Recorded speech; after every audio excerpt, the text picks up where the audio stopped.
नोई और उसके पिता एक छोटे से द्वीप पर रहते थे। उनका घर समुद्र से बहुत करीब था। नोई के पिता एक मछुआरा थे। हर दिन वे सुबह जल्दी निकलकर अपने मछुआरी जहाज पर लंबे दिनों तक काम करते थे और रात को ही घर वापस आते थे।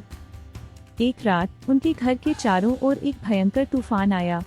सुबह होते ही नोई ने तूफान द्वारा छोड़ा गया कुछ देखने के लिए समुद्र तट की ओर चला गया।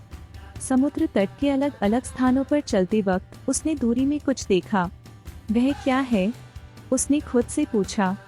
जब वह करीब गया, नोई अपनी आंखों पर विश्वास नहीं कर पाया।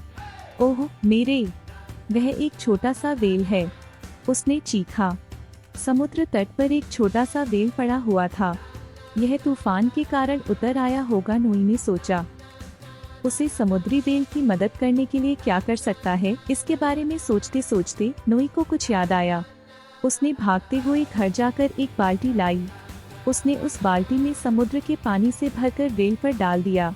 नोई ने कभी पढ़ा था कि अगर एक व्हेल समुद्र तट पर उतर जाए तो उस पर ठंडा पानी डालना चाहिए। अब मैं जल्दी होना है, उसने सोचा। फिर वह घर भागते हुए वापस गया और अपनी गाड़ी लाकर आया। काफी कठिनाई के साथ उसने व्हेल को उठाया और फिर उसे गाड़ी में रख दिया। जैसे ही वह घर पहुंचा, उसने अपने नहाने के टब में ठंडे पानी से भरकर व्हेल को डाल दिया। मुझे उम्मीद है कि मैंने व्हेल को बचाने के लिए पर्याप्त किया है, नोई ने आशावाद से सोचा। नोई ने सब कुछ किया ताकि व्हेल को अपने घर में आराम हो सके। उसने व्हेल को अपनी जलवायु की जिंदगी के बारे में कहानियां सुनाई। उसे लगा कि उसका नया दोस्त एक उत्तम सुनने वाला है। लेकिन जब अंधेरा हो गया और रात आ गई, नोई को चिंता होने लगी। पिता गुस्सा हो जाएंगे जब उन्हें पता चलेगा कि मैंने एक व्हेल घर ले आया है।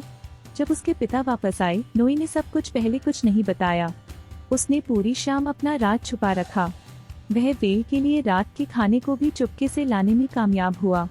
लेकिन उसको यह पता था कि वह अपना राज लंबे समय तक नहीं छुपा पाएगा, और वो सही था। रात के खाने के बाद नोई के पिता ऊपर चले गए और वहां व्हेल को देख लिया। फिर नोई को सब कुछ बताना पड़ा, लेकिन उसके पिता को गुस्सा नहीं आया। इसलिए नोई ने कहा, क्या हम व्हेल को पिताजी कृपया रख सकते हैं? यह मेरा एकमात्र दोस्त है। मैं इसका ध्यान अच्छी तरह से रखूंगा। मैं इतने व्यस्त था नोई कि मुझे कभी पता नहीं चला कि तुम इतने अकेले हो, नोई के पिता ने दुखी भाव से कहा। मुझे खुशी है और मुझे गर्व है कि तुमने इस छोटे से व्हेल की मदद की। लेकिन देखो नोई, यह अपने परिवार को याद कर रहा होगा।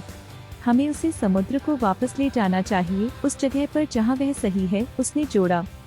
नोई और उसके पिता ने व्हेल को एक मोटरबोट में रखा, अंधेरे समुद्र में रोज मचाते हुए उसे समुद्र के पानी में छोड़ दिया। नोई को पता था कि यह सही कदम था, लेकिन उसे विदाई कहना मुश्किल था। फिर भी उसे खुशी हुई कि उसके पिता उसके साथ थे। नोई बार बार तूफान व्हेल के बारे में सोचता था और सोचता था कि यह एक दिन कितना बड़ा हो जाएगा। वह उम्मीद करता था कि जल्द ही उसे अपने दोस्त से फिर मिलने का मौका मिलेगा।